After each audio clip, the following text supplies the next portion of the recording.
Hello, my name's Ian. Welcome to an episode of Is This Vinyl Worth It?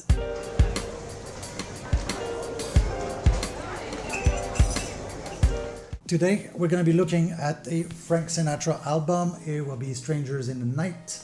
This was released in 1966 on a Reprise record, Frank Sinatra's own company, recording company, because he left Capitol Record, founded a Reprise record. I think it was under the umbrella of Warner's brother. He wasn't very happy with Capitol because not enough liberty and I guess less money too. It's always about money.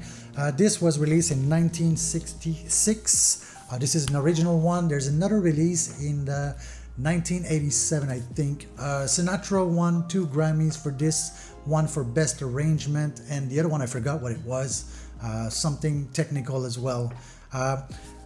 This was Sinatra's last #1 album, also his last #1 single. Let's open this up.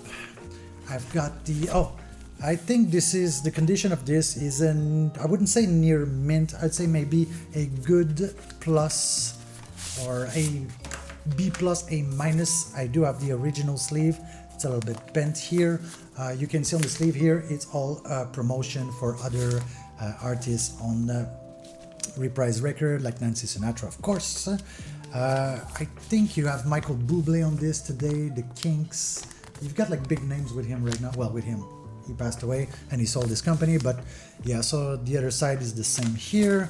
If we take out the album, it's not a 180, but it's close. It's a little bit thicker than the usual let's say cheap records that you buy. This is side 1 here, and as you can see, there's no scratch. I'd say this is, near mint. There's no really any damage to see on this. Like I said, it's one of my favorite albums of Sinatra's because he's a more mature man now. When he was young, right, maybe more like a ballad lover song singer. This is a man who matured. It's a man who's knows where he stands in life. He owns his own company. He has a lot of pep and energy in this. Before this album, he wasn't doing too great. His sales were terrible. I think his first 2 records on Reprise sold like 40,000, 50,000. Hard records to find. There are reissues, but the originals, you can't find them. Like I said before, this one was re-released in 1987. I don't have that record. I only have the original one. I think total I have 62 or 65 records with compilations and everything. So I have a lot of Sinatra. I really like him. One of his best albums, Strangers in the Night, his last #1 single. After that, mostly he went to Vegas and pretty much cashed in on, doing appearances and stuff like that. Not much money in records for him anymore. This album sold 1 million copies at the time, which was pretty darn good if you ask me.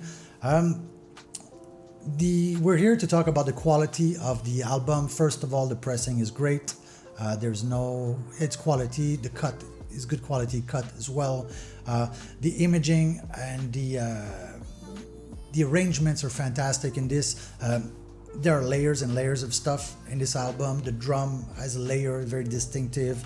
The big band, the horn section is very distinctive. And the violin section, I think there's 18 musicians on this album, and the imaging is great. It's all layered. The staging is fantastic in this. It's not an album that you can put in the background and forget about it. Frank Sinatra's, right? Every song is like a small movie. They all mean something to him. It all means something to me, some more than others. But on this album, I think, like I said, he was a man on a mission. I think he just got divorced from Eva Gardner not too long ago. And I think he was a bit depressed before that, and when this album came out, right, it was like the resurrection of Sinatra. It's when he came back as a top-selling artist. This is 1966, so just before the beatnik generation, things were changing. Elvis was big, and he didn't really like Elvis, so yeah. So concerning the album, I think both sides are fantastic. Like I said, the press quality, it's a bit thicker. It's not 180. I don't really believe in 180's better quality, but I mean, it's a solid disc. It's not bending. It's not a floppy disc, basically. Like I said, the conducting in this, the band, I think it was also Mr. Riddle's band. They've been playing together for a long time with Sinatra. They knew his style, they knew what he wanted. Sinatra also conducted a few albums himself. I think they didn't waste time. They went in there, they all played together. Nobody's recording in the booth his own parts like they do now in music. Yeah, it's very tight and very enjoyable to listen to. I came back home today.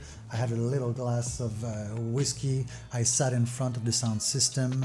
By the way, I listened to these records on a Sota Sapphire table with a Klipsch speaker. I think they're RF35.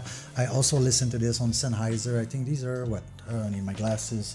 660. Oh, 660S open back. They're pretty decent headphones, so sometimes you hear things that you don't hear in the speakers because you can't play too loud. My studio is inside my apartment, so there you go. Yeah, I would recommend this album. I paid $6 for it. If the album, because it's an original, right? It's a first release. I would have paid up to $35 for it if that was the price of it, because no choice is no choice. I think $6 I made a steal.